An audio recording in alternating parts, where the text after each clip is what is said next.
Costinha, vamos falar de futebol? Vamos a isso, estamos cá para isso. Hoje tenho aqui mais um campeão europeu de 2014. É assim, já só me faltou, de 2004, já só me faltou o Deco para formar o melhor meio campo que eu vi a jogar a bola. Já tivemos em Manis, agora temos Costinha, penso que está cá o Deco. Realmente foi um meio campo que deu muitas alegrias ao Futebol Clube do Porto e também acho que deixou também os portugueses contentes quando jogaram na seleção.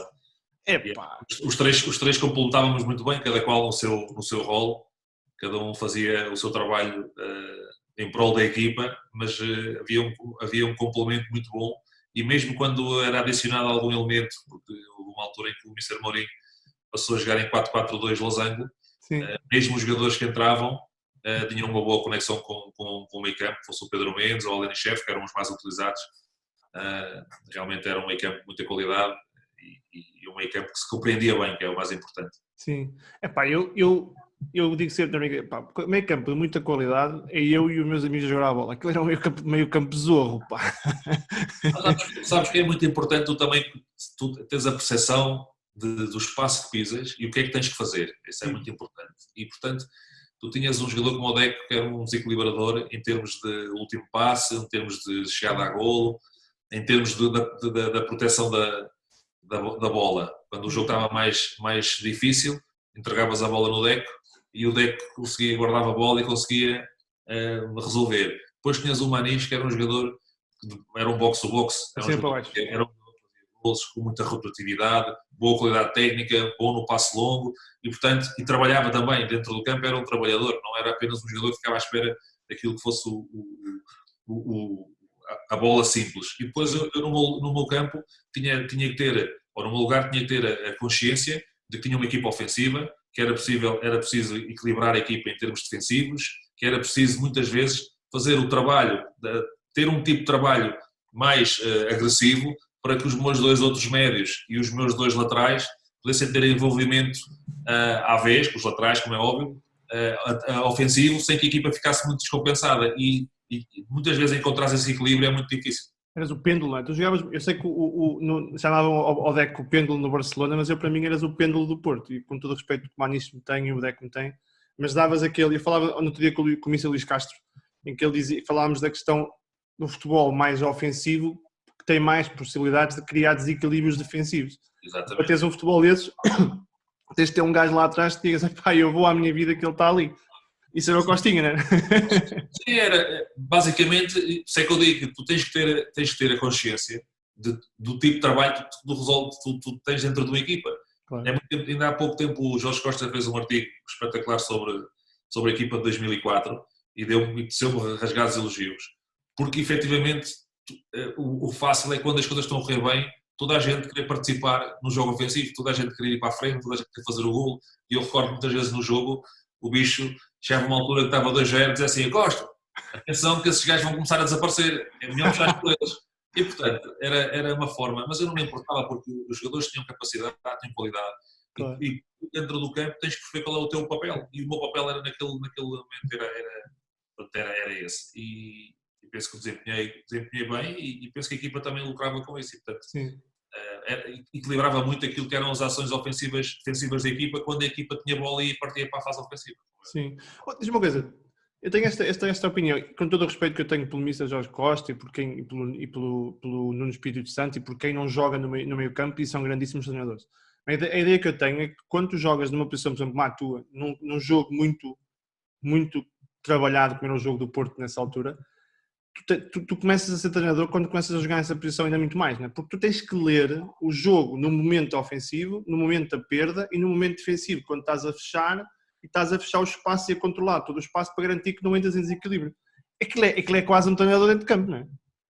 Concordo contigo, mas eu penso que eu acho que as posições onde tu tens essa leitura, o guarda-redes vê praticamente o jogo todo, o central porque é numa zona central e o médio defensivo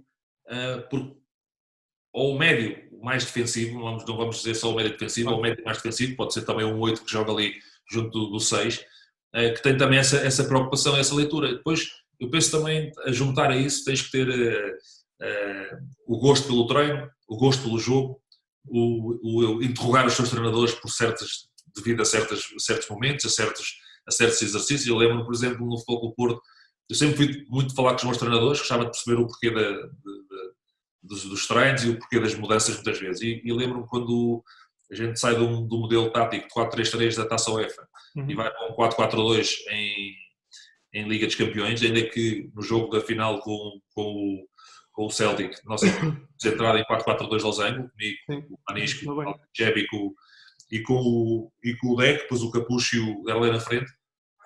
E eu perguntei ao Mourinho, porque em 4-3-3 tínhamos muita largura, tínhamos muita a profundidade era dada de maneira diferente. Muitas vezes até, e se calhar eu fiz mais golos nessa época, porque os laterais, como havia os alas, já não participavam, mas já não eram tão ofensivos como em 4-4-2, que tinham que ser muito mais ofensivos. Sim. Havia os dois interiores e os dois pontas, e ele disse-me que, devido à qualidade técnica e à qualidade coletiva que a equipa tinha no meio campo, os jogadores que tinham no meio campo, e porque as equipas que íamos apanhar nas Champions eram mais difíceis, que ele ia mudar o meio campo por causa disso. E não é muito fácil tu jogares em 4-4-2 losango, porque a tendência é os médios se baralharem um pouco e se perderem um bocadinho, tanto os interiores como o 10. E, portanto, tu tens que ter essa percepção no treino e fazer a leitura, perceber. Isto depois não significa que tu venhas a ser um treinador top, mas tens essas nuances, esse tipo de trabalho que tu fazes e que tu vais adquirindo todos os dias durante a semana até ao jogo, dão-te uma bagagem muito grande. Olha uma coisa, o 4-4-2 modelo losango, isto é uma curiosidade, apesar de te dar superioridade em controle, tanto dar superioridade no meio campo, tanto no ponto de vista defensivo como no ponto de vista ofensivo, causa-te um maior desgaste na vasculação, porque tu andas sempre de um lado para o outro e não tens os gajos na linha que fecham um espaço mais à frente, obriga-te a fechar muito mais em bloco, não é? Depende muito da forma, eu acho que depende dos jogadores que tenhas. Eu tentei, por exemplo, quando estive na Académica, o meu primeiro sistema na Académica era 4-4-2 losango, e lembro-me de fazer um jogo amigável contra o Gil Vicente, e lembro-me de eles não estarem confortáveis naquele sistema, porque é um sistema que exige bastante. O 6 tem que ser inteligente na forma como bascula, os 2-8 têm que saber muito, muito bem o tempo de saída, são os primeiros homens a dar o combate nas laterais e, portanto, acaba por ser um modelo que, se tu não o trabalhares bem, tens muita dificuldade. E tens que ter jogadores com alguma inteligência para o poder desempenhar. Agora, vamos pôr um modelo 4-4-2 numa equipa grande, uma equipa que está sempre por cima do adversário, praticamente não deixas a equipa adversária sair e tens um controle do jogo. Se jogas um 4-4-2 com uma equipa que também tem capacidade, tens que ter muita atenção na forma como basculas e definir a primeira linha de pressão, quando é que a fazes, se logo em cima ou se esperas um pouco e dás o engodo para depois poder pressionar numa lateral. Sim, eu tenho para mim, eu não mencionava futebol comparado com vocês, mas tenho para mim que o modelo 4-4-2 losango requer malta que mais do que serem talentosos com a bola, é malta que tem que ser muito inteligente taticamente e na leitura do momento do jogo, não é? Porque é muito rápido, é muito fácil ficar descompensado rapidamente. Sim, e precisas de jogadores que saibam atacar o espaço de forma correta, precisas de jogadores que os dois homens da frente têm que ser dois jogadores que têm que dar o combate e têm que se posicionar sempre de forma a que o lateral e o central tenham dificuldade a receber a primeira bola, depois de entrar já é difícil, já têm comportamentos diferentes, mas efetivamente, se tiver jogadores com boa qualidade técnica e que pensem bem o jogo, torna-se muito mais fácil, como é óbvio. Bom, vamos lá falar de Francisco Costa da Costa Costinho. São muitos nomes. Olha, eu vou ser sincero, eu comecei a ouvir falar de ti no Mónaco, quando eras da Costa, e falava-se muito, porque também na altura havia também Pauleta, que tinha saltado do Estoril, se não falta... Não, não é de Salamanca. Do Estoril? Eu acho que ele sai do Estoril para o Salamanca. Para o Salamanca, isso. Depois vai de Salamanca para o Corunha, e eu acho que ele sai do Corunha para o Mónaco. Isso, exato. Para o Mónaco, não, para o Bordeaux. Para o Bordeaux, perdão. Mas era um nome que falava-se muito, que chegou lá acima sem passar pela escola e pelas primeiras divisões. E tu depois apareceste igual, não é? Sim, ele sai para o Salamanca, do Estoril, ele sai do Nacional para para o Mónaco. Curiosamente, quando eu estava no Mónaco, ele ligou-me para tirar informações do Bordeaux. E eu lembro-me que o primeiro jogo que fez, eu penso que ele até nem joga a titular. Não sei se joga, se não joga, não tenho bem a certeza. E acho que faz um hat-trick contra o Nantes. Grande Paulito. É um craque e como pessoa ainda é maior. Mas... Parece ser um tipo impecável, não é? É espetacular, é uma excelente pessoa. É meu vizinho, portanto, somos vizinhos aqui no condomínio. Dizia ao Paulito que eu falo de golos com ele, se não quiser. É uma pessoa espetacular. E portanto, efetivamente nós saímos porque aparecemos depois num patamar mais alto. O Paulito já fazia parte das seleções, eu nunca fiz parte das seleções jovens, mas acabo por, depois de chegar ao Mónaco, e lembro-me, foi na minha segunda temporada, íamos fazer um jogo em casa e o Tigana dá-me essa notícia antes do jogo, que estava pré-convocado para a seleção. Acaba por ser uma situação que se proporcionou porque teve que ser assim, porque eu decidi jogar para fora. Não é? Jogavas muito à bola. Olha lá, como é que é? Explica-me, porque a malta fala muito disto, a malta da formação, e não tem escola, não tem formação. Tu vens do Oriental, não é? Acho que é do Oriental, e depois chegas ao Nacional, depois do Machico, e depois é que vais para o Mónaco. E nenhum desses clubes, e com todos eles merecem enorme respeito, e não é isso que está em questão, nenhum deles é a escola dos grandes, não é? De formação. Sentiste alguma diferença quando chegaste ao Mónaco? Eu imagino que sentes intensidade, mas do ponto de vista de leitura tática, de jogo, é muito diferente e é uma escola muito grande para ti? Sim, digamos que eu costumo dizer sempre isto, o Oriental deu uma escola da vida. Também estamos a falar de uma época, de uma geração, vamos lá ver. Hoje em dia eu estou aqui a falar contigo em frente ao meu computador, mas naquela altura a minha família, o meu pai é taxista, a minha mãe trabalhava em casa de outras pessoas, era cozinheira, às vezes era faxineira, portanto não havia luxo. Os luxos que havia era a mesa e era a educação, portanto são os maiores luxos que os meus pais deram quando era miúdo, e ainda bem.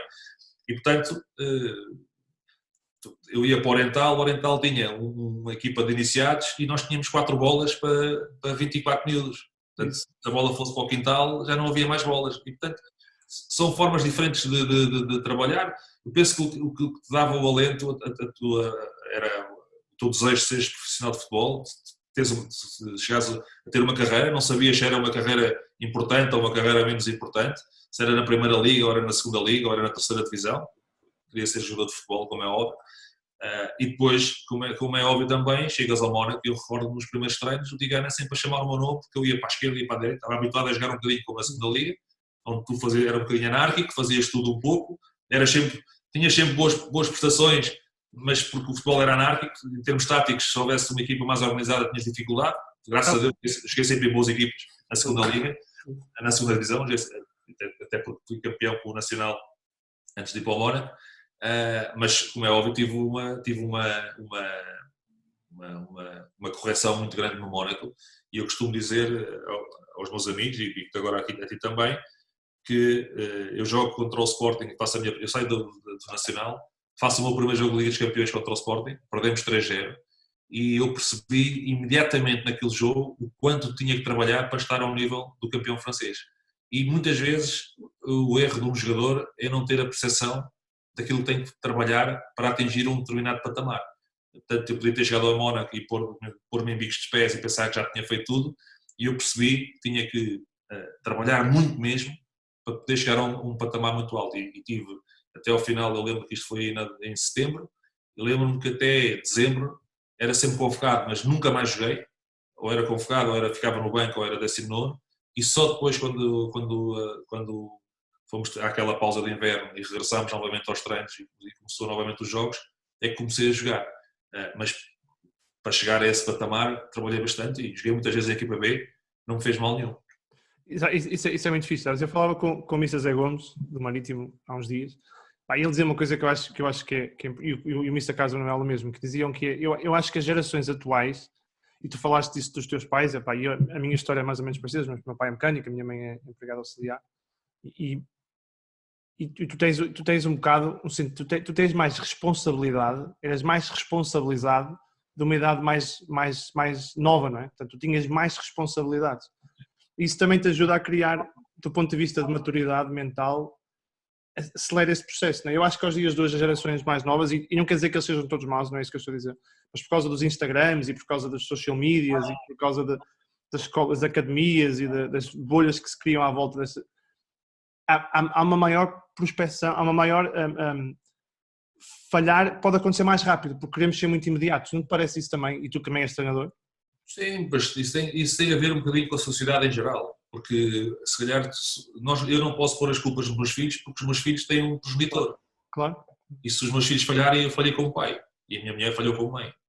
E, portanto, às vezes tu tanto facilitas o trabalho dos teus filhos, que ao fim e ao cabo não lhes estás a dar a responsabilidade para uma vida que pode ser difícil. Eu lembro-me, a minha mãe ia trabalhar para a casa de outras pessoas, meu pai era taxista, chegava quase às 11 da noite.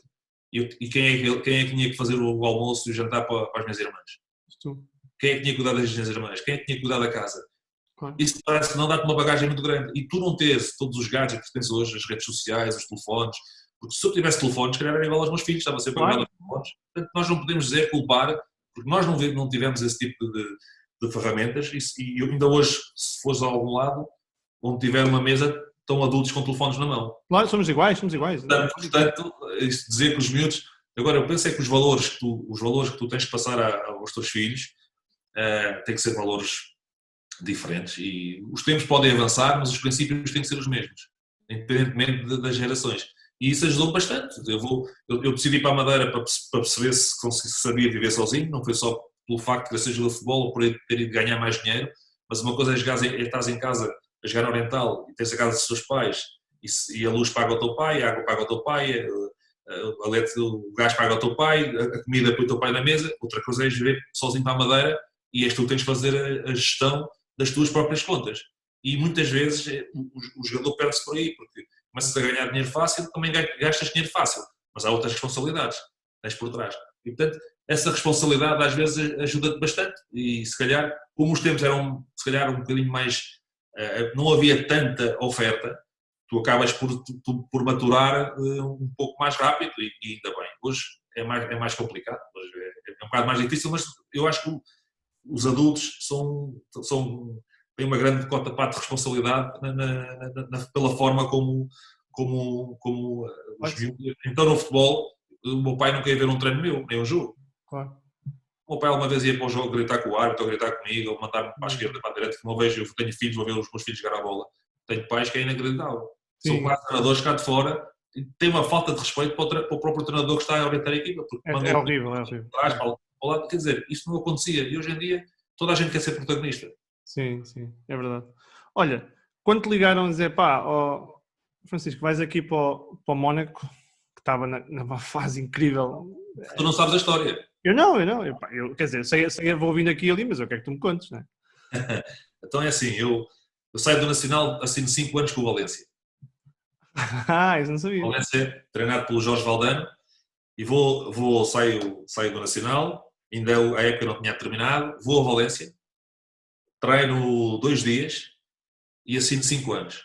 Na altura no Valência tinha o Ortega, tinha o Carpino, tinha o Fernando, tinha o Mendieta, Farinós, o Lomá, tinha o Carboni, uma equipa inacreditável, e o Ivan Campo, bem, uma equipa de espetáculo. E eu assino 5 anos, o presidente chama-me, vou ao escritório dele, a pergunta que ele me faz é: tens qualidade para jogar no Valência? E eu olho para ele e digo: tenho. Ele: mas respondes-me assim, dessa forma tão segura? Claro, senão não estava aqui. Ok, dá-me o contrato, eu assino 5 anos de contrato. E depois estou no hotel e o Jorge Valdano era o treinador, chama-me, sentei-me ali com ele a conversar e ele explicou-me, ele queria-me emprestar.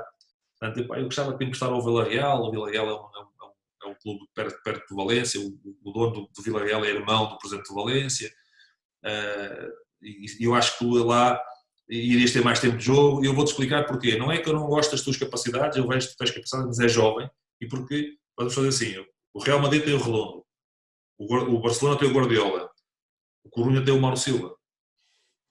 Eu não quero atacar o campeonato com a minha peça base no Arceis, que o Costinha veio agora da segunda divisão B. E eu não fiquei chateado. Eu, muito honestamente, sou uma pessoa que gosto de frontalidade.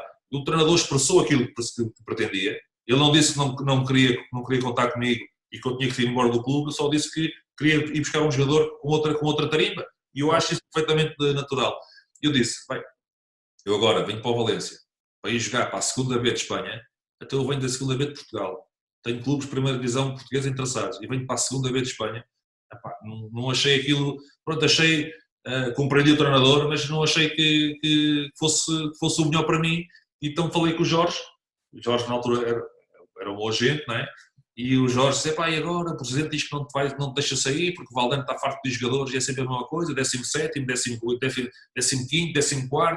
E eu, não, vais ficar aqui, o presidente não deixa sair, vai jogar com os jogadores que ele der. Eu disse, bem, eu vou ficar aqui no meio da guerra do presidente com a guerra do Valdano. Quem se lixa é sempre um mexilhão. Portanto, o jogador vai ser aquele que vai sair menos bem na fotografia. E então o Jorge arranja uma maneira de me desvincular do clube. Porque o presidente do Valência era doido pelo Del Piero e o Jorge disse ao presidente que, ok, vamos conseguir o Del Piero. Eu conheço o presidente das Juventus, blá blá blá, a gente vai conseguir. Andaram atrás do Del Piero e não assinou porque o Del Piero era doido pelas Juventus. E o presidente, então, sobre esse pretexto de conseguir o Del Piero, libertou-me. E quando eu estou à espera que o Futebol do Porto chegasse de uma pré-temporada, estava a fazer qualquer coisa no final de temporada no Oriente, há um convite do Mónaco. O Mónaco e o Paulinho Santos não quis ir para o Mónaco e o Jorge disse que tinha um jogador que era tão bom ou melhor que o Paulinho Santos. E eles pediram para fazer uns dias de experiência. E o Jorge telefona-me, eu estou com uns amigos meus, nunca mais me esqueço de viver a casa de um amigo meu, tinha acabado de comprar, eu estou a comer uns caracóis com esse meu amigo, esses meus amigos, e telefona-me e diz, opá, estou a Costa, então Jorge, tudo bem? E, opá, há aqui uma proposta do Mónaco, queres ir? E eu recordo-me de ter feito isto, vou pegar no telefone e disse, Jorge, estás a brincar comigo? Mónaco? Aquilo nem público tem, pá, opá, arranja, mas é um clube em condições, e desliga o telefone. E os meus amigos começam a olhar para mim assim, pá, mas tu estás doido da cabeça, ok? Tu ouviste bem o que é que tu disseste? Mónaco, pá, está lá o Sonny Anderson, o Bernabiá, está o escolhido novo o Henri, Barthez, e eu, epá, espera aí só um bocadinho.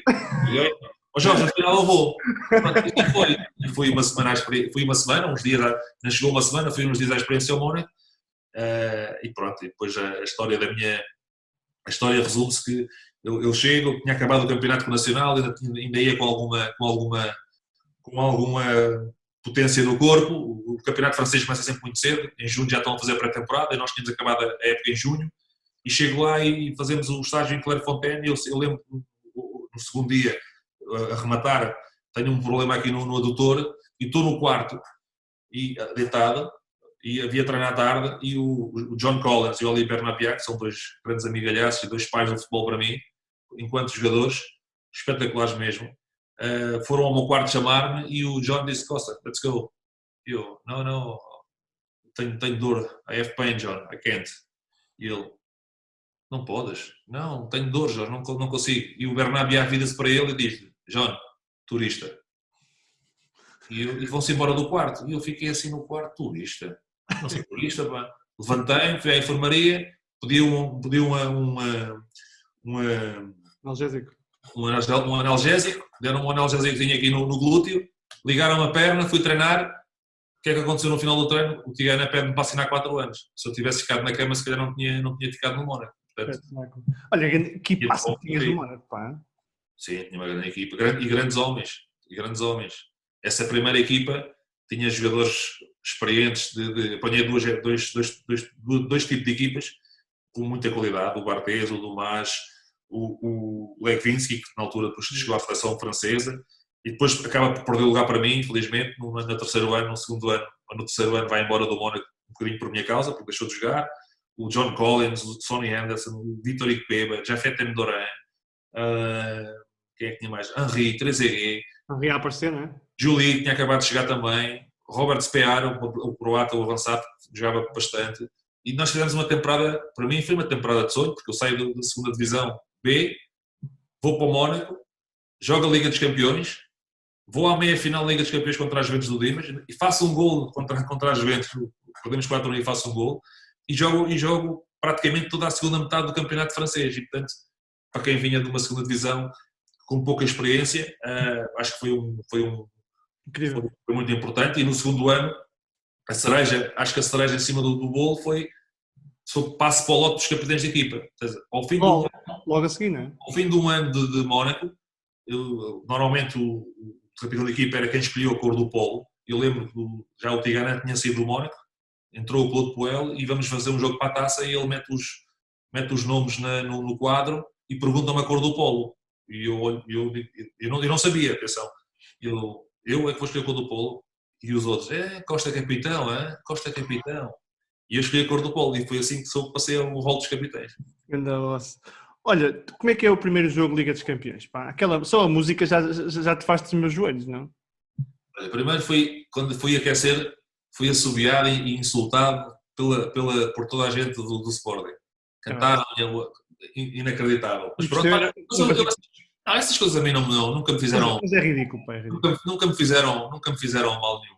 Eu nunca me importei com isso. Muito honestamente, nunca me importei. E portanto, só que, como é óbvio, era um miúdo. E claro que pesou, né? Porque tu sentes aquela hostilidade. Quer dizer, estavas habituado a jogar num campo com 1000 pessoas, numa segunda divisão B, vais para a Liga dos Campeões, chegas ao primeiro jogo, estádio de Alvalade completamente cheio, levámos 3-0, não tive bem nesses jogos, mas os primeiros 45 minutos foram muito maus mesmo, e acabo por sair da equipa, mas foi um jogo que eu não esqueço porque marca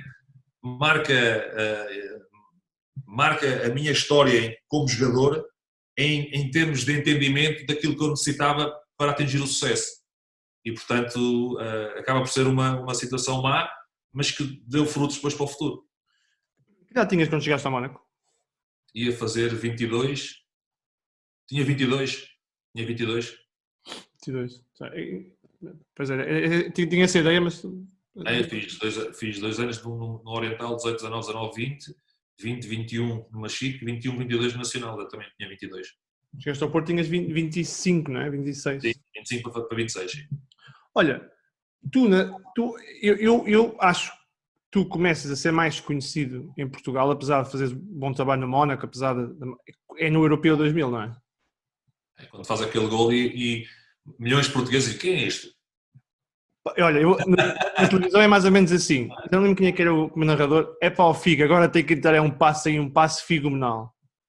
E a bola entra. E o Costa. E a grande gol ao Costinhas. Tinha acabado de entrar há uns segundos. E não jogámos muito, não foi um jogo que jogássemos muito. Acho que o empate... Por acaso até acho que jogámos... Eu acho que não tivemos muitas ocasiões de gol. Dominámos o jogo, mas não tivemos muitas ocasiões de gol. Foi um jogo onde o empate servia para a Roménia e o empate para nós... Se não perdêssemos, já tínhamos vencido o primeiro jogo, também não era um mau resultado. Mas tivemos sempre a iniciativa do jogo, tentámos sempre chegar à frente, mas a equipa da Roménia fechava-se bem lá atrás e não nos dava muito espaço. E eu lembro-me nesse último minuto, à livre, como é óbvio, havia outras referências na seleção mais fortes do que eu em termos daquilo que eram os posicionamentos na área, bolas paradas, e eu vou para trás, porque já ia o Jorge Costa, já ia o Fernando Couto, o Vidigal, estava o Sapinto, portanto já ia muita gente para a área e quando vou para trás o Paulo Bento é que me diz, miúdo, onde é que vais? E eu digo, vou para trás, Paulo, vai tudo para a frente, eu vou para trás, pá, está a acabar o jogo, vai mais é lá para a frente, tu és bom de cabeça.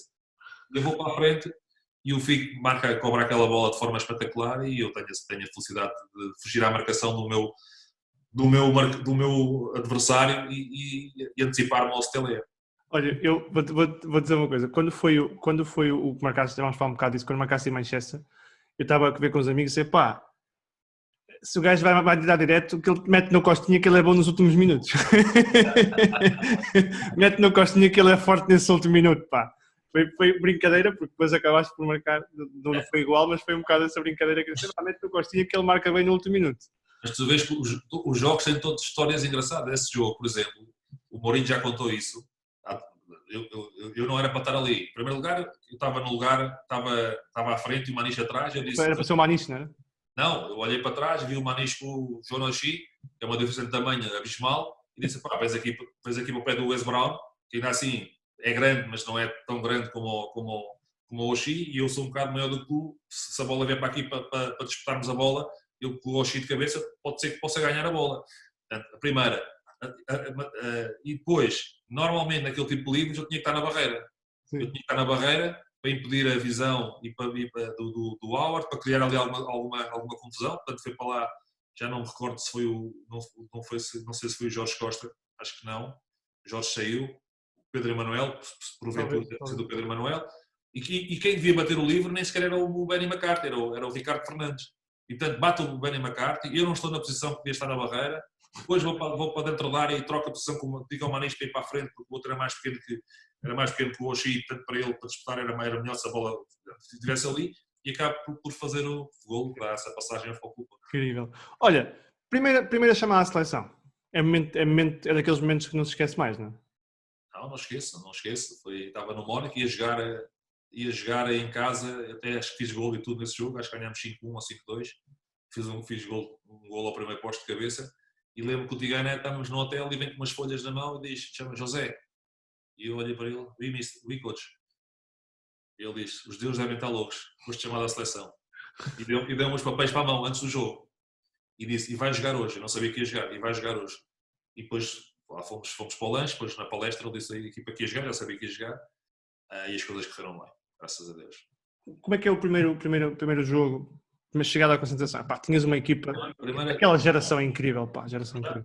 Sim, é tudo uma geração de jogadores que, muitos deles eu assisti àquele Mundial de Sub-21 em Portugal, vi quase os jogos todos, muitos desses jogadores estavam lá, portanto, jogadores de referência para mim, e depois foi muito bem recebido, a primeira coisa que eu ia dizer, foi muito bem recebido por parte da...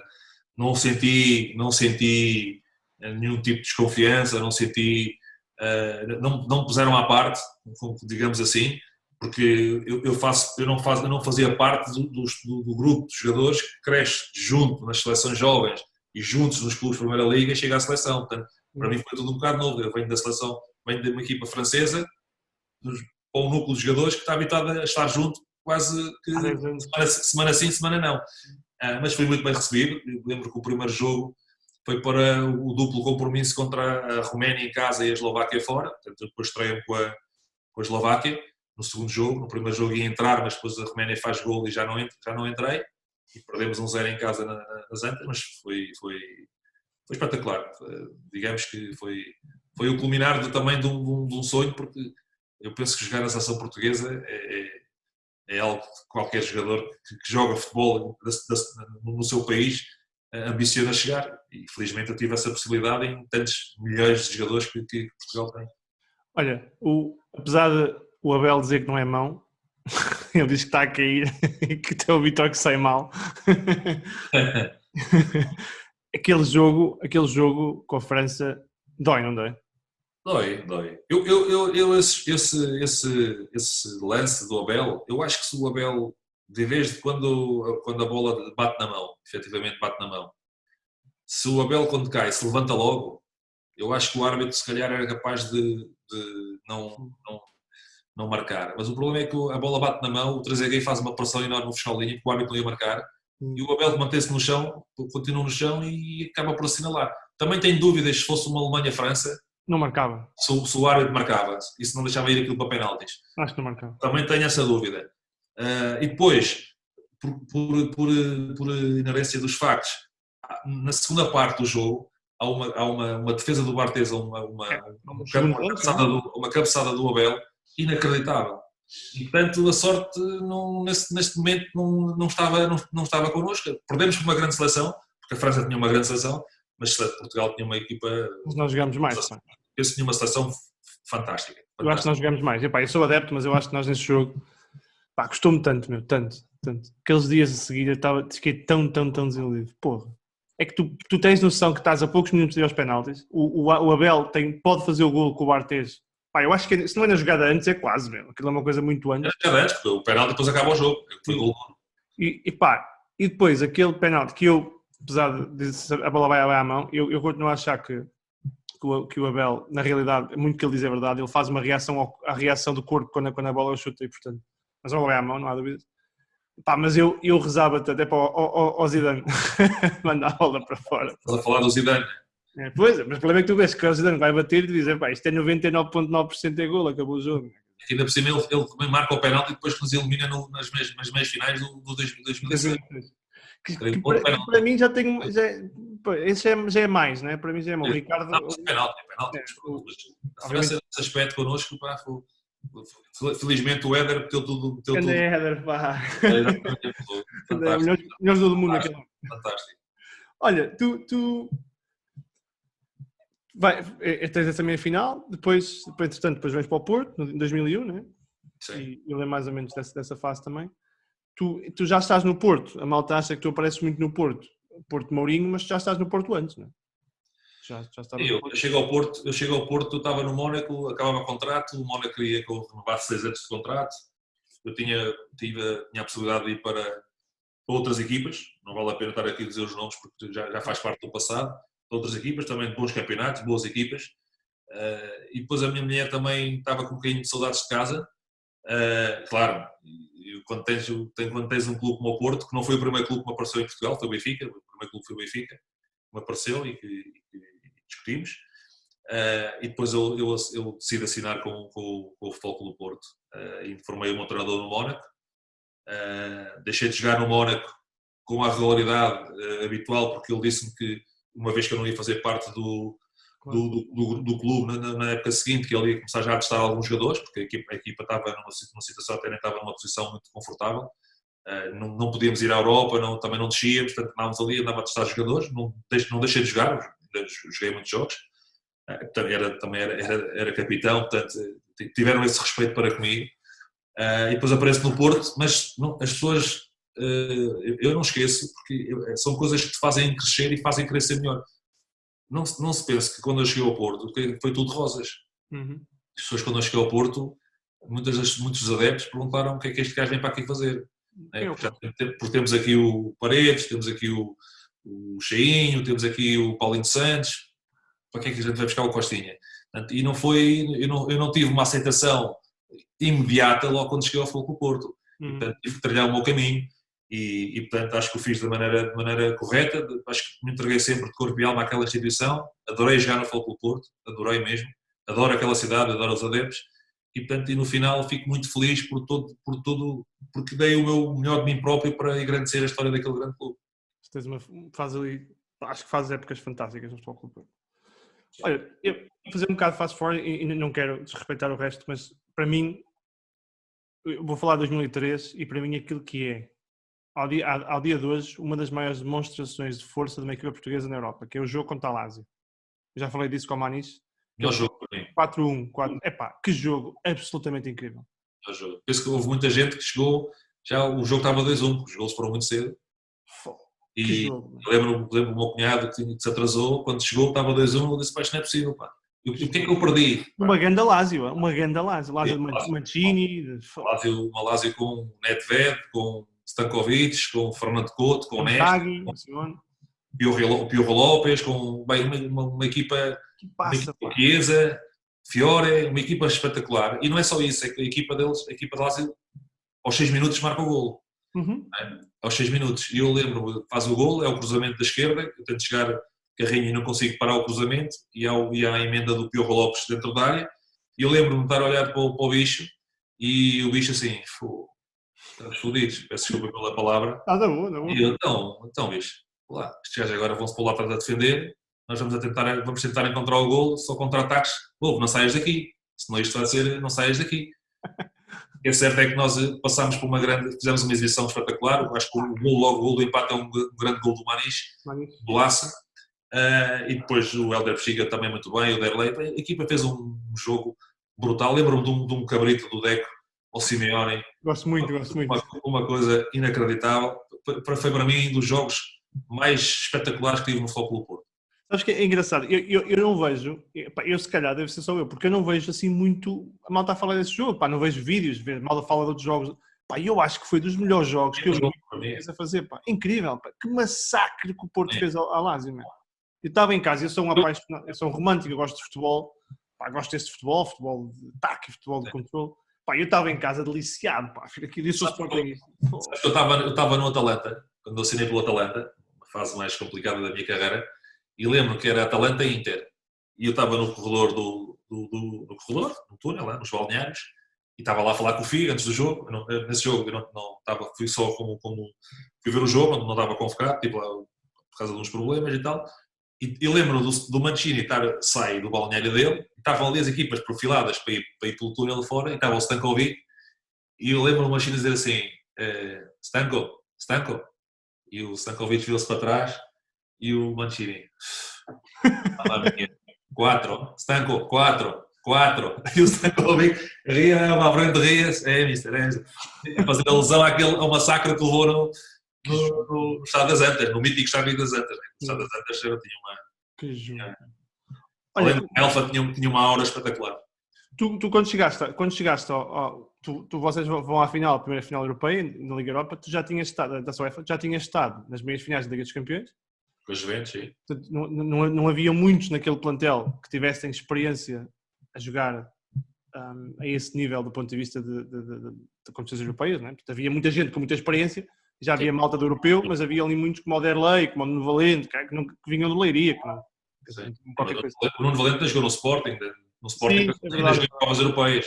Sim, é verdade. Mas é um facto que era um nível diferente, não é? Como é que é, para ti, que também acho que eras muito um líder daquele balneário, o Jorge Costa, essa malta, como é que é preparar uma final daquelas, que para mim, eu gosto muito, eu acho que a final da Liga dos Campeões mas acho que a da Liga, a da Taça UEFA é incrível. Que é a primeira. Que é a primeira, e pela envolvência, e porque o Celtic era uma equipa do caraças, e porque o Sevilha é um estádio do caraças, acho que foi tudo uma cena incrível. Como é que é para aquele jogo? Como é que se prepara aquilo? Como é que tu preparas o jogo? Eu acho que temos que atribuir aqui uma grande cota parte de responsabilidade ao José Mourinho, porque ele conseguiu reunir um grupo de jogadores que tinha fome. Nós tínhamos fome. Ele incutiu fome de vencer aos atletas, fome de querer títulos. Por isso é que eu acho que muito daquilo que se passou em 2003, 2004, se calhar houve jogos que não jogámos tão bem, apesar de ganhávamos, porque já fazíamos as coisas, aquilo para nós era automático. Temos que ganhar. Na primeira fase, ele incutiu que temos que ter fome. E trabalhámos o jogo, sabíamos que íamos já contra uma grande equipa, mudámos o sistema tático, 4-3-3 para 4-4-2 losango, também perdemos o Helder Bexiga, que tinha sido expulso no jogo com a Lazio, teve o segundo amarelo e não pôde jogar a final. Mas os jogadores tinham a necessidade de querer... Ora, ganhamos em Portugal, não é? Com uma vantagem larga, mas também queríamos ganhar fora de Portugal e fizemos um percurso muito bom. Portanto, queríamos demonstrar a nossa capacidade e a nossa qualidade. Portanto, o jogo trabalhou-se. Eu penso que a forma como os jogadores e a forma como o Mourinho incutiu essa fome nos jogadores, essa ambição, depois traduziu nesses 2 anos que foram repletos de títulos. Acho que foi muito por aí. Olha, vocês ganham a Taça UEFA e eu também não quero estar aqui a fazer mais exaustivo a isso, porque já se falou tantas vezes, mas há uma coisa que para mim fica na retina, que é o Porto ganha a Taça UEFA, vem a segunda época e o Mister Zé Mourinho, acho que numa conferência de imprensa, ele perguntam: Mister, então e agora dá para ganhar a Liga dos Campeões? E ele responde, naquele registro dele: sim, dá para ganhar a Liga dos Campeões. Este gajo é maluco. Isto no balneário, vocês acreditavam naquilo? Ou era, Mister, diga lá isso para os outros nos chatearem, mas isto aqui não é fácil. Eu estava a dizer, ele fomentava essa dinâmica, esse desejo de vencer. Eu lembro, por exemplo, eu jogo 9 minutos para a Liga Europa. Curiosamente, eu jogo 9 minutos porque o lateral esquerdo, o Thompson, depois tem uma entrada muito feia sobre o Ricardo Carvalho na segunda parte, aqui para a rua. O Thompson dá-me uma joelhada e faz-me um arrancamento do músculo. Eu tive uma lesão muscular, mas não foi de fazer um sprint ou de fazer um passe. Foi de uma joelhada que levei que me fez um arrancamento do músculo enorme. Tive 3 meses parado. Portanto, parei naquela altura, só voltei novamente à competição em agosto. Sim. Portanto,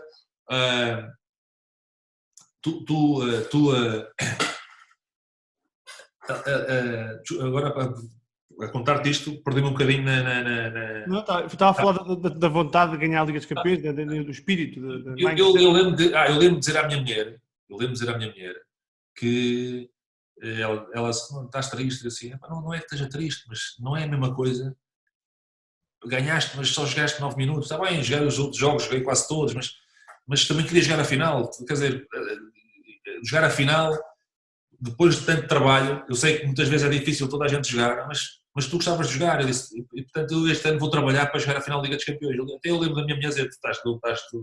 E fez ela muito bem, que eu dizia o mesmo, não é? A lesão fez mal ao cérebro, porque, quer dizer, está bem, vais apanhar outro tipo de equipas. Eu, está bem, pronto, e não têm pernas como nós, não têm cabeça como nós. Qual é a diferença? Eles podem ter mais capacidade técnica, mas não podem ter mais vontade do que nós. E isso era uma das coisas que o Mourinho dizia muitas vezes. Se vocês correrem mesmo que eles, depois o detalhe pode fazer a diferença. E nós também temos aqui jogadores com o detalhe para poder fazer a diferença. E penso que nós, apesar de termos perdido com o Real Madrid 3-1 em casa, acho que fizemos um belíssimo jogo. Não conseguimos concretizar. Foi a única derrota que tivemos. E nos outros jogos, as equipas não foram superiores ao Futebol Clube do Porto. Portanto, e o Futebol Clube do Porto não tem culpa. Muita gente fala que foi uma final fácil. Nós não temos culpa que o Mónaco, depois de ter levado 4-2 no Bernabéu e estar a perder 2 ao intervalo, tenha ganho 5-2 ao Real Madrid e que o Coruña tenha ganho 4-1, 4-0 quando perdeu 4-1 com o Milão. Isso é um problema dessas equipas grandes, não é um problema do Porto. O Porto fez o trabalho dele. E penso que esse trabalho foi feito porque nós sempre nos dedicámos muito a esse trabalho e essa mentalidade. O Porto já tem uma mentalidade muito forte. Toda a gente sabe, toda a gente conhece aquela casa, que ali tem que se ganhar, é ganhar ou ganhar, não há outro caminho. Mas o Mourinho ainda conseguiu incutir e dar um plus a todos os jogadores em termos de mentalidade para se poder chegar a uma competição destas e poder ganhar. Só aqui uma parte.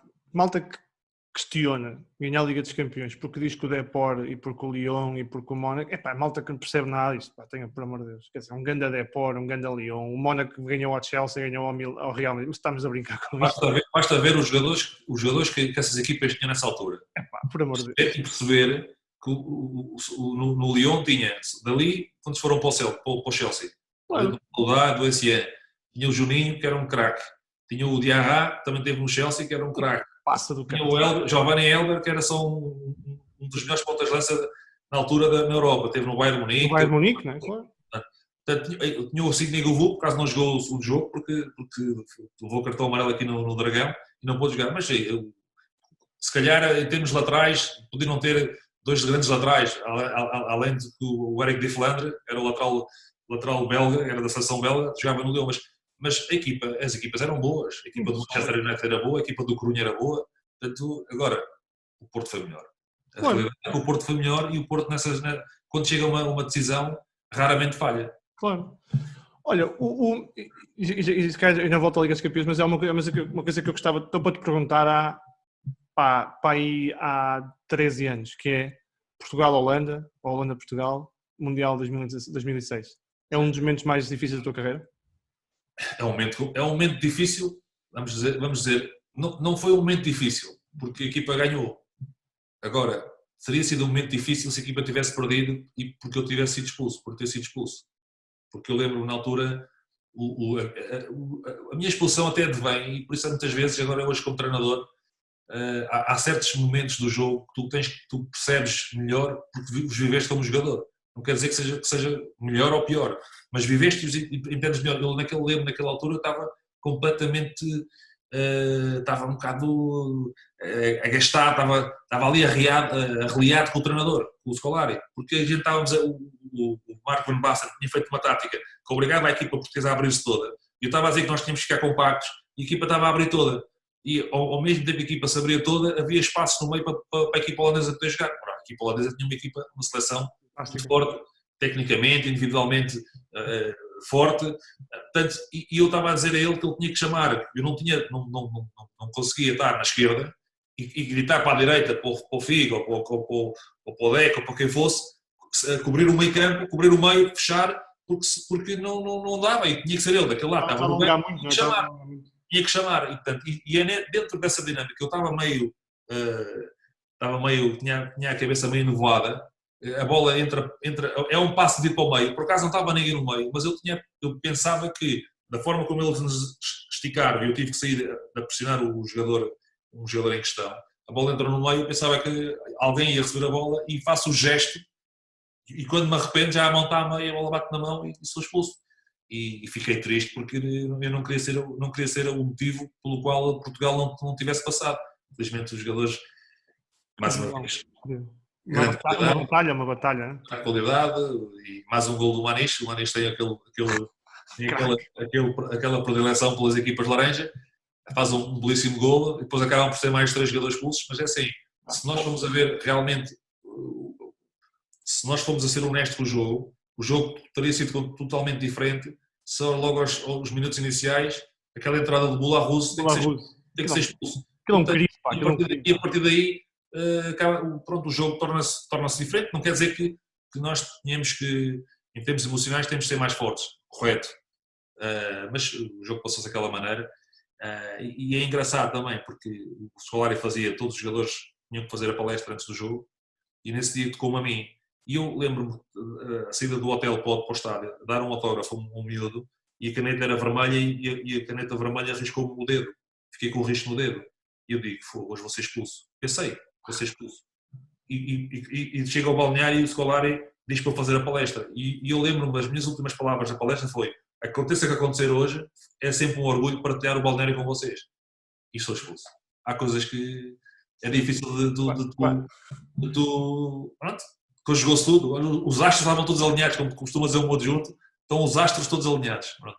Olha, Costa, quando tu levas um vermelho para uma competição importante, aqueles segundos em que tu sais do campo, aquilo são segundos muito complicados de gerir, não é? Tu tens a noção que o que é que tu podes fazer? Já foste expulso. Eu fui expulso 2 vezes. Foi nesse jogo com a Holanda e foi em 2001 no meu primeiro jogo que foi o Porto contra o Sporting, duplo amarelo. Sim. Depois acaba por ser despenalizado. Mas tu sais, sentes-te impotente porque tu deixas os teus companheiros órfãos de mais um corpo para ajudar ao trabalho. E portanto deixas a equipa incompleta, ou seja, eu sempre pensei mais no coletivo que no individual, não é segredo nenhum. Fui sempre muito mais um jogador do coletivo do que do individual. Muitas vezes, se calhar, hoje em dia dou comigo a pensar, se eu tivesse feito isto por mim e não pensasse tanto no coletivo, se calhar não teria chegado à carreira que cheguei. Sempre dou muito ênfase ao coletivo, gosto muito do coletivo. E, portanto, os momentos eram esses, era tu privares a tua equipa de mais um elemento que pudesse ajudar na conquista de um objetivo. Olha, eu acho que é com a Espanha. Eu estava a tentar lembrar agora qual é que é o jogo. O jogo que eu gostei mais de ti, porque eu acho que é um jogo difícil do ponto de vista defensivo, do ponto de vista de intensidade. Ou Holanda? Qual, desculpa? Espanha, estás a falar de 2004? 2004. Eu já não lembro se é Espanha ou se é Holanda, estava a tentar lembrar agora, é um dos dois. Eu acho que é Espanha, mas talvez tenha sido Holanda. Eu sei que é um jogo em que tu estás, do ponto de vista posicional, em todo lado. Tu fechavas o espaço da direita, fechavas à esquerda a bola, fazias pressão. Eu acho que é a Espanha, mas se calhar... O jogo nós tínhamos que vencer a Espanha. A Espanha também eu acho que é a Espanha por causa da carga. Eu lembro que tinha muita carga, tínhamos que ganhar aquela bola oposta do Torres. Eu disse ao meu pai... Então Espanha. Foi Espanha, né? Os anos estão connosco. E depois tens esta coisa que é: o teu tipo de jogo não é o tipo de o Costinha brilha e grande jogo, é mais o Ronaldo ou não sei o que, mas eu gosto muito do jogo, gosto muito dos pivôs, gosto muito dos Williams, porque dão um equilíbrio na fase de transição, tanto defensiva como ofensiva. Esse jogo, eu acho que és tu e mais 10, meu. Aquilo era Costinha no meio e o resto à volta, porque tu seguravas o espaço todo. Nesses jogos é muito importante, não é? Não, e tens ali, esse jogo tem 2 fatores. O primeiro, tinhas que ganhar para te apurares. O segundo, uns meses atrás, tinhas levado 3-0 ou 4-0 em Guimarães, de uma equipa da Espanha que foi 4 dias depois ia à Ucrânia jogar o play-off, para se apurar. E nós pensávamos, eles vêm aqui tranquilos, não vão correr muito. Fomos assobiados em Guimarães, foi uma coisa, e com razão, porque levámos um xerete de bola. E portanto, e depois jogas em casa e tinhas que vencer esse jogo. E a equipa espanhola era uma equipa boa também, com bons jogadores, com jogadores que gostam de ter bola, com jogadores inteligentes. E quando tu jogas com equipas que têm jogadores que por vezes não são tão intensos e não são tão agressivos, mas em termos de raciocínio e colocação de bola são muito mais rápidos, muito mais intensos que a maior parte dos jogadores. Tens que ter uma forma diferente de atuar, às vezes tens que ser agressivo para deixar o jogador que tem a bola pensar será que ele vai chegar e vai-me abalroar? Será que ele vai entrar duro? Portanto, deixá-lo na dúvida. Portanto, tens que pensar em várias alternativas para poder fazer com que o teu adversário não tenha uma tarde feliz. Isto não é, e quando digo isto, não é mandares o teu adversário para o hospital, porque o teu adversário vive daquilo como tu. Ou seja, tu podes ser adversário, mas quer dizer, não queres partir a perna a ninguém, nem o pé, por muito que as pessoas digam que ele é agressivo, mas para o hospital nunca mandei ninguém. Claro. É um profissional de futebol como eu e vive daquilo como eu vivo. E, portanto, agora, é preciso muitas vezes fazeres notar a quem está a jogar perto da tua posição e que pode fazer dano, que não vai ter uma tarde fácil, porque senão as coisas começam a entrar e quem sofre depois é a tua equipa. Portanto, respirar no pescoço. Esse jogo foi um jogo. Eu lembro que o Raul andava a pedir para empatar, vamos empatar, que passamos os dois. Já dizia o Manis, também dizia isso. Faz o teu gol, nós já fizemos o nosso, faz o teu primeiro e depois a gente conversa. Brutal. Olha, eu não sei se calhar sou só eu, pá. Eu esse jogo ficou-me na retina por causa disso, pá, pelos equilíbrios defensivos que davas, por aquilo que dizias ao bocado do Jorge, que é pá, malta, vocês vão que está cá o Costa a segurar o espaço, porque era um jogo que depois fazemos o golo com o Nuno Gomes. Eu costumo dizer, tudo tem sempre muito a ver com os jogadores que tens. Claro. É importante. Se tens um jogador como, se calhar um jogador que também fica um pouco mais defensivamente, às vezes se calhar tem aventuras mais aí para a frente. Tendo ou não tendo a mesma qualidade do Deco ou do Rui Costa, do Fico, também gosta de ir para a frente. Eu lembro em 2003, fiz muitos golos a aparecer na área. Portanto, sim. Depende muito. Agora, chegas a um determinado patamar, já tens o Deco, já tens o Rui Costa, já tens o Manis, já tens o Simão, já tens o Figo, já tens o Ronaldo, já tens o Paulo, casa, né? já tens o Postiga. Todos jogadores ofensivos, o que é que tu vais fazer lá mais à frente? Ainda passa às vezes o Miguel ou o Paulo Ferreira, ou ainda passa o Rui Jorge ou o Nuno Valente. O que é que vais fazer para a frente? Está quieto. Tens que dar o equilíbrio. Mas é assim, também tinhas lá atrás, Ricardo Carvalho, cuidado. Portugal teve sempre grandes seleções. Estava o Ricardo Carvalho, estava o Fernando Couto, estava o Jorge Andrade. Outro.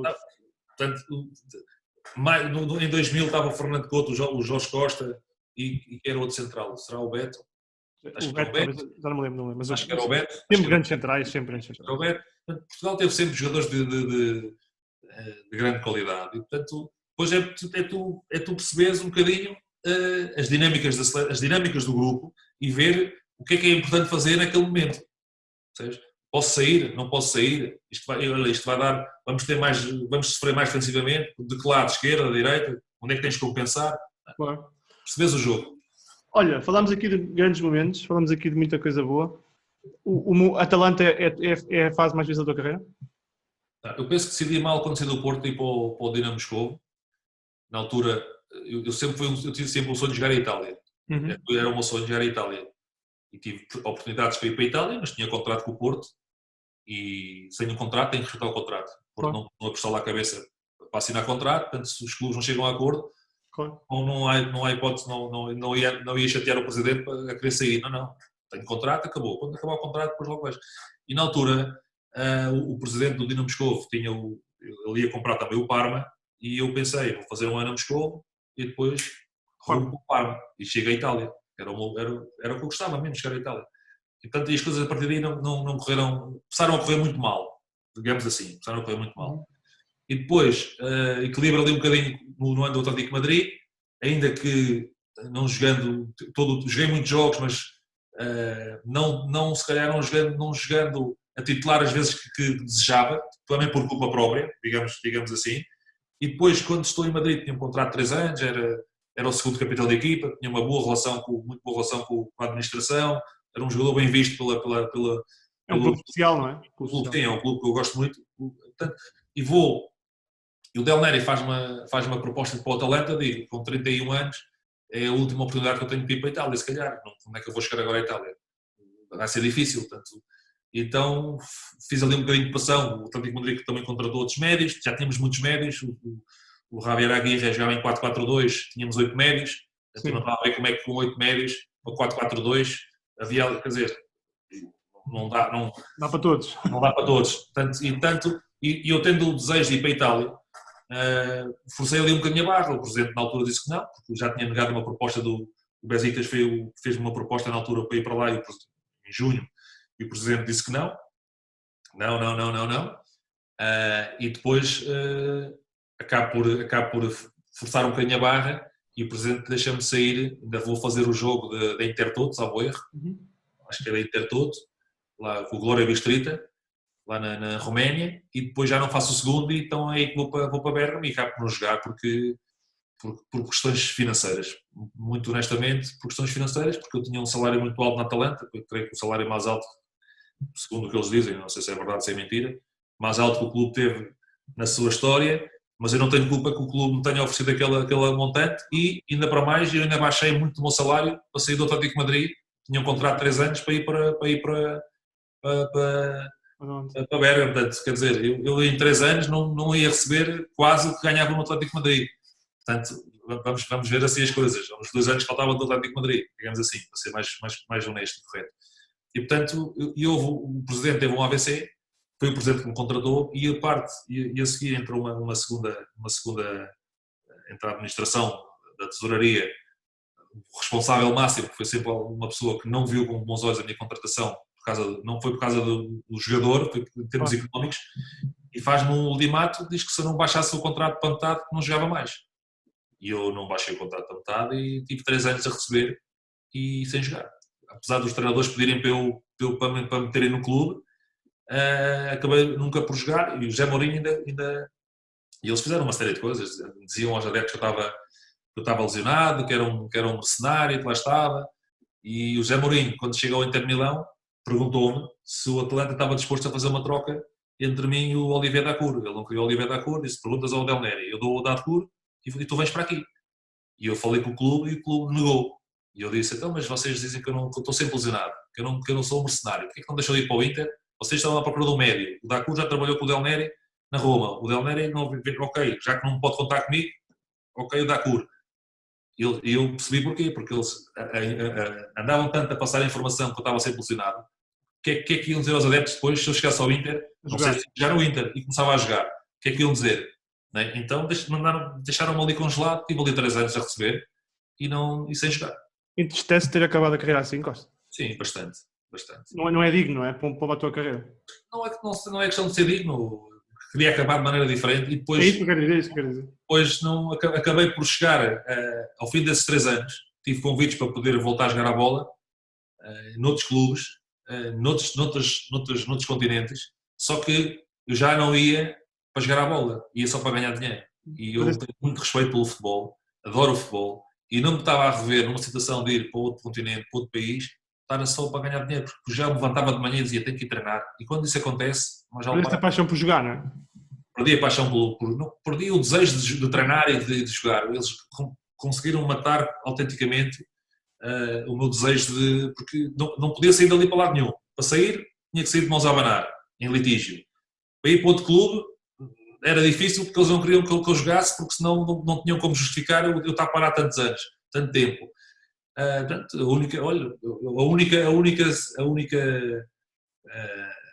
a única solução era ficar a ganhar o meu salário. É visto que tens um jogador de 3 anos, pagas o salário e não jogar. Em termos de gestão, por isso é que foram despedidos, essas 2 pessoas foram despedidas do clube, porque em termos de gestão é uma gestão ruinosa.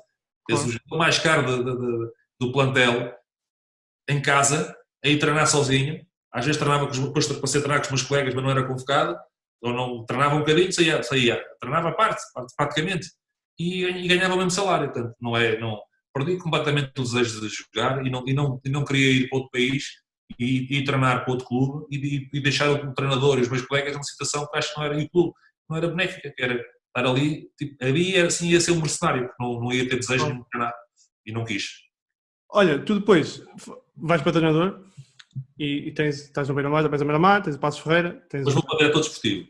É verdade, no meu Sporting. Saio ali para o Sporting, depois saio ali para o Servete. No meu Sporting, é verdade. Como é que eu posso esquecer disso? Buscar posso, porque aquilo também tem tanta coisa má, infelizmente.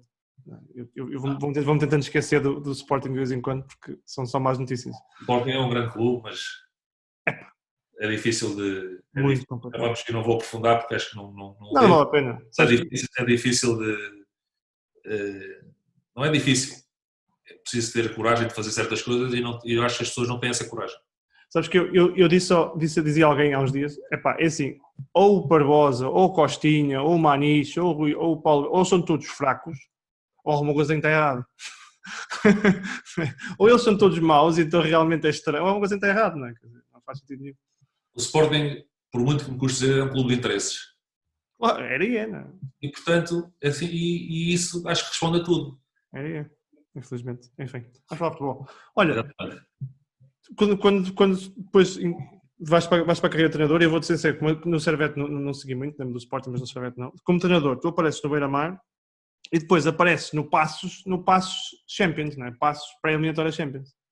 Eu pareço o Beira-Mar e eu nunca quis ser treinador. Eu sempre gostava de ser diretor desportivo, gostava de ter um cargo da direção desportiva. Porque em Itália, apesar de não jogar, eu fui vendo outras coisas. Claro. Ia assistir a alguns treinos do Mourinho, via muitas conferências de imprensa e via muitas palestras de diretores desportivos, portanto, lia bastante, portanto, inteirei-me muito sobre aquilo que era o diretor desportivo italiano, o que é que fazia, o que é que não fazia, quais são as suas responsabilidades, e gostava muito desse campo. É óbvio que chega a Portugal e não é a mesma coisa, né? Tu és o diretor desportivo, mas tens só o papel. Na prática mandas muito pouco. És uma figura, estás ali. E depois vou para a Suíça. Vou para a Suíça, na altura, o Servette tinha sido divisão, vou para lá, a equipa acaba bem classificada, a equipa vai à Europa e saio. E quando saio, eu fazia sempre aqueles torneios em fevereiro, com os ex-internacionais, íamos jogar à Rússia, portanto, várias seleções, 6 seleções. Eu estava nesse lote de jogadores, ou 8 seleções, não me recordo se eram 6, eram 8. E lembro-me, na altura, que estava lá uma das pessoas que foi connosco, estava envolvida com o Beira-Mar e perguntou-me o que é que eu achava se eu ajudava a falar com o Capucho para o Capucho treinar o Beira-Mar. Eu disse, claro que ajuda, então qual é o problema? Falei com o Capucho disse que sim, depois acabou por não ir, não sei porquê, também não perguntei, não me diz respeito. E vou para casa e lembro, era um domingo, estava a estudar, o meu filho estava a fazer um trabalho de história, eu gosto muito de história de inglês, as minhas disciplinas eram as minhas disciplinas preferidas, e estava a fazer um trabalho de história com o meu filho, e toca ao telefone e era esse tal meu amigo, liga-me e diz, Costa, estive aqui a falar com a malta do Beira-Mar, os gajos querem que seja o treinador. Assim, estás maluco? Eu, treinador, não tenho paciência para aturar os jogadores, estás maluco? Desculpa, eu não quero ser treinador, não gosto de ser treinador, não quero, estou aqui a estudar com o meu filho, não me chateias, não quero. Fala agora tanto, eu posso te ajudar a encontrar um treinador se quiseres, faço perguntas, vou indagar aí com algumas pessoas, mas não quero ser treinador. Ele, Costa, eu já te ligo, mas pensa que sejas tu, desliguei o telefone. Liguei à minha esposa, que não estava em casa, a minha mulher, mas porquê que não queres ser? Ser treinador, não sei, os jogadores agora estão muito diferentes, uma pessoa tem que falar, ouvirem, eu tenho que falar quase 10 vezes, é difícil, e ela, porquê que não falas com o Mourinho, com o Jorge Mendes, com o Sérgio Alves, porquê que não falas com eles, o que é que eles acham? E eu, antes de ligar ao Jorge Mendes e ao Mourinho, liguei ao Sérgio Alves, que na altura trabalhava e trabalha com o Jorge Mendes, e uma pessoa que eu gosto muito, e perguntou, Sérgio, e ele disse, Costa, sabes que o Mourinho já disse uma vez que tinhas que ser jogador, tinhas que ser treinador, não podes ser diretor desportivo, tu tinhas que ser treinador, não é diretor desportivo. Ele diz que vê-te sempre com a forma de seres treinador. Isto é engraçado, deixa-me só detalhar.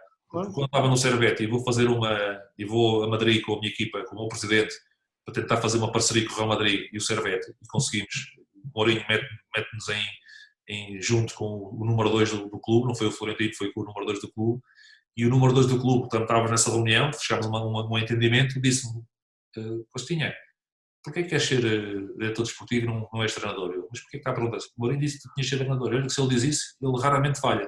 Portanto, tu vês, ele já tinha falado de Sérgio Alves, mas também falou com este senhor.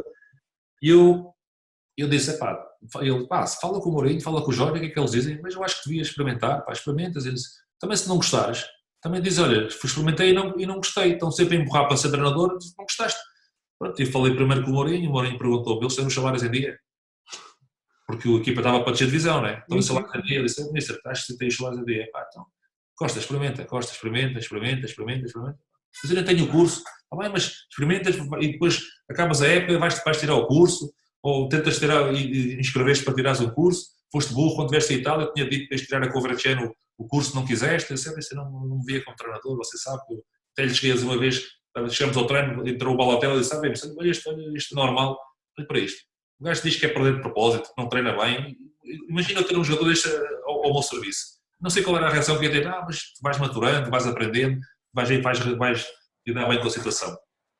E acabo por ir para o Beira-Mar. Digo, ok, opa, malta, então eu vou ir a Coimbra, vou ir falar com você, vou ir ouvir-vos e depois ouvir-vos, ver o que é que vocês têm para dizer. E levo uma malinha pequena, com coisas, e chego lá e começamos a conversar, na altura com os dirigentes do Beira-Mar, com um dos que depois foi o meu adjunto, que era o Sérgio Gaminha, que trabalhava lá no Beira-Mar, e acaba a reunião e ele diz, bem, mister, então amanhã que horas é que começar o treino? Calma, vocês devem só conversar, amanhã que horas é que começar o treino? E ele, mas tem que ser você, tens de ser tu na altura, tens de ser tu. E eu lá cedi e comecei. E eu penso que acabo por gostar de ser treinador porque encontrei um grupo de jogadores fantástico. Gostavam de treinar bem, gostavam de treinar, bons profissionais, ouviam aquilo que tu dizias, a dizer assim, ganhaste 2 jogos, perdeste 5 e empataste 4. Ok, em 2 meses e meio. Mas a equipa jogou bem, a equipa fez bons jogos, fez um grande jogo com o Benfica e perdeu 0, fez um grande jogo com o Passos Ferreira e empata 1-1 aos 94 no penalti daqueles que acontecem às vezes no futebol. E eu penso que esse foi o lance que tirou um bocadinho de ânimo à minha equipa, é verdade. Mas eu gostei do treino, gostei da forma como os jogadores me trataram e se calhar se tivesse encontrado uns jogadores que não me tivessem tratado tão bem, ou que não acatassem e que não me ouvissem, se calhar eu tinha desistido de ser treinador. E eu acho que eles foram os principais dinamizadores da minha ida para treinador. E depois, estou em casa, aqui para 10 divisão, perguntei ao Jorge uma vez, Jorge, há algum clube para mim? E ele, mas porquê? Se não houver nenhum clube para mim, vou começar a iniciar o curso de treinador. Já chega, as bocas tenham ouvido, não tenho o curso, daqui, da cá, da lá. E ele, não há nada. E uma semana depois, liga-me alguém do Passos Ferreira. Queriam falar comigo, fui a Espinho, estava o presidente Carlos Barbosa na altura, o Carlos Carneiro e penso que o Teófilo, que era da tesouraria, fazem uma série de perguntas, não foi para assinar contrato, foi para me conhecerem, a minha ideia de jogo, e o presidente diz, olha, nós estamos a falar consigo porque a sua equipa foi das equipas que foi a Mata Real e melhor futebol jogou contra a equipa do Paulo Fonseca. Aliás, você não ganhou porque nós empatámos de penalti nos 94. Disse, presidente, o penalti um bocado amigo, não foi?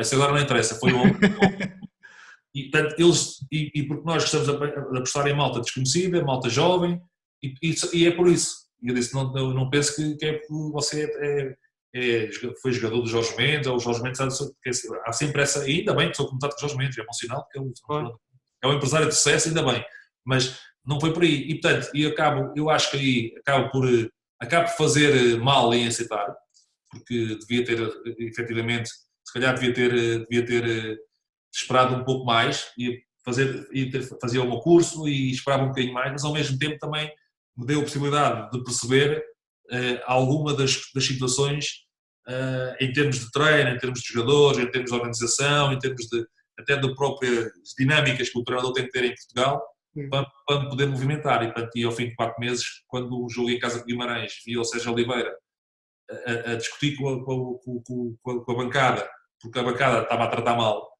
eu não estava preocupado com isso. E o Sérgio Oliveira, de vez de estar preocupado com o jogo, estava a querer defender o seu treinador. Eu disse, não, o foco já não está dentro do campo, o foco está cá fora. Portanto, se o foco está cá fora, eu vou sair porque eu não estou a ajudar os meus atletas nem o clube. Portanto, e saí, e foi então que decidi não treinar ninguém, e fiz 2 anos e fui à Escócia fazer o curso de treinador e depois só voltei com a académica. Fizeste um gap de 2 anos, não é? 2 anos. Sim, fui tirar o FAB e o FAA, tirei os 2 anos, o FAB e o FAA, e depois quando estava como comentador do Euro 2016, exatamente, Euro 2016, há o convite da académica para ir treinar a académica e pronto, encontrei uma belíssima instituição, jogadores espetaculares, e tenho pena que era um plantel, eu penso curto em termos de opções, para subir divisão, mas eu penso que os jogadores foram muito dignos e foram excelentes profissionais e é outro dos grupos que eu levo no coração. Mas concordas comigo que o mais próximo que se pode ver daquilo que eu acho que tu podes ser como treinador é o Nacional primeiro ano, talvez, não? Primeiro, segundo. Vamos ver. Eu penso Isto é um statement, mas eu acho que é mais aproximado daquilo que eu acho que pode ser como treinador. eu tirava um bocadinho do Passos, porque o Passos fez, em muitos jogos que fez e que não tivemos um resultado bom, a equipa jogou bem, tanto que as pessoas diziam que o Passos chegava à grande com um orçamento pequenino. Portanto, isso para mim era fantástico, porque era sinal que eu desafiava aquilo que era a capacidade dos meus atletas em jogar de forma diferente, apesar de terem feito uma grande época e fizeram um grande resultado com o Paulo Fonseca, fantástico, mas os jogadores já não eram os mesmos, né? Já não havia o Josué, já não havia o Vítor, já não havia o Cícero, já não havia o André Figueira, já não havia... O Tiago Valente teve aleijado muito tempo, o Ricardo foi expulso logo, vinha de uma expulsão, já não era o Cássio na baliza. Portanto, houve muitos jogadores que mudaram. O Hurtado também teve ali um problema porque queria sair, todos saíram, também queria sair, portanto, a cabeça dele não estava no Passos, estava noutras situações, portanto, mas o Passos tem ali períodos muito bons, mas se calhar onde há uma continuidade maior é no Nacional, porque houve ali um critério de escolha até dos próprios atletas para aquilo que é a minha equipa, para a minha forma de jogar, que encaixaram muito bem. E, portanto, nesse primeiro ano, no segundo ano já foi mais difícil, mas o primeiro ano a equipa jogava bem e é verdade que sofremos golos, mas eram golos que sofríamos de erros individuais, não eram erros coletivos, e o erro individual é o que faz um atleta muitas vezes crescer, passar para um patamar melhor, porque se fossem erros coletivos, portanto havia qualquer coisa naquilo que é a estrutura da equipa, quer dizer, não tivéssemos às vezes erros coletivos, como é óbvio que tivemos, ninguém é o melhor do mundo, nem ninguém faz sempre tudo certo, mas acabamos por fazer uma excelente época e lá está, a forma como o grupo se comportou foi quando tens bons grupos é muito difícil não teres bons resultados. Mais fácil, muito, muito difícil. Só não tive no Beira-Mar porque acho que cheguei já muito tarde, já no princípio de abril, quase fim de fevereiro, princípio de abril, a acabar em maio, mas por de resto com bons grupos é muito fácil de fazer bom trabalho, acho eu. E agora? O que é que vem a seguir? Agora, este ano, eu decidi este ano não treinar, decidi este ano, apesar de ter tido vários convites, de Primeira Liga, de Segunda Liga, de fora, decidi não treinar porque eu iniciei o último nível de treinador, o Pro License, quando fui para o Nacional da Madeira, no primeiro ano, e não acabei.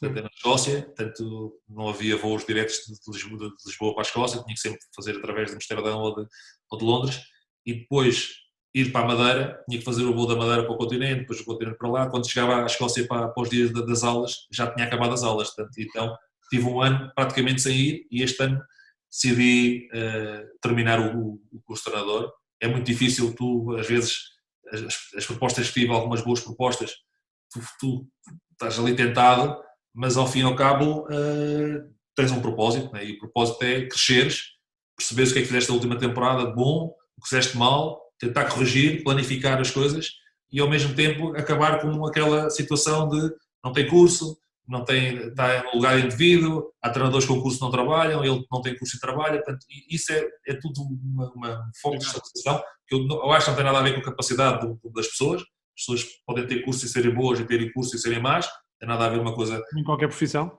Exatamente, não está a interligar, mas pelo menos é menos um foco de ruído que tenho à minha volta e ao mesmo tempo acabei também por, neste ano em que estou parado, vou fazer alguma televisão, ver as coisas de maneira diferente e preparar as coisas também de maneira diferente. E faz aí uns desafios com o Cheinho, pá, não danças é como o Cheinho. Não danço porque estou aqui com um problema no joelho e não posso dançar, senão danço muito melhor do que atenção, e não tenho que pôr sutiã. Quem tem que pôr sutiã, calma. Senão, eu vejo quando tu falas do sutiã do Cheinho. Senão, o Cheinho tem que pôr sutiã, eu não ponho sutiã. Ainda. Grande Cheinho, abraço ao Cheinho. Cheinho é um grande. Maior, pá, espetáculo. Olha, qual é que é o momento que mais te marca no futebol? Aquele que se pensares agora ainda te arrepia todo? Há muitos. Inevitavelmente tenho que falar. Há dois que para mim são marcantes. O gol ao Manchester, como é óbvio, e o gol à Roménia. Porque o gol à Roménia, em termos de seleção nacional, se calhar abre umas portas de maneira diferente, as pessoas passam a ver, pá, está ali um gajo que é o número 15, que é o Costinha, estava no Mónaco, mas o gajo, pá, se calhar, pá, Não é mau. capaz de poder ajudar, né? Não era mais um para o Totobola, né? Mas epá, vestir a camisola da Seleção Nacional é qualquer coisa de tu saberes que é chamado para. Eu lembro-me que ainda começou-se hoje, chegar à concentração já muda, com uma saquinha tiracolo, e umas calças creme, umas botas castanhas e uma camisola azul. Não ia de fato. Não. Achei que era demasiado. Já devia ter ido. Eu sou uma pessoa que vai muito. Eu sou uma pessoa que eu visto-me de acordo com aquilo que eu gosto, não com o que as outras pessoas gostam. E há pessoas que vestem de acordo com. Os outros acham que fica bem, então vestem-se. Mas fui de um ambiente descontraído, e começo a ver a chegar todos aqueles jogadores e digo, eu estou na Seleção Nacional, calma. Seleção Nacional. Ou seja, dos 23, são 23 escolhidos numa lista de quantos? Centenas e milhares de jogadores. E eu estou nos 23 escolhidos.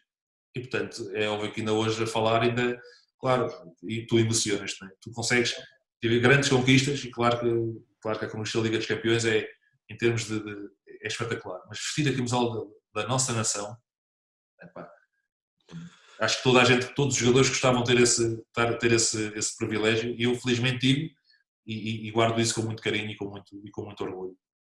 Costinha, como adepto português e como cidadão português, muito obrigado pelo teu futebol, pá.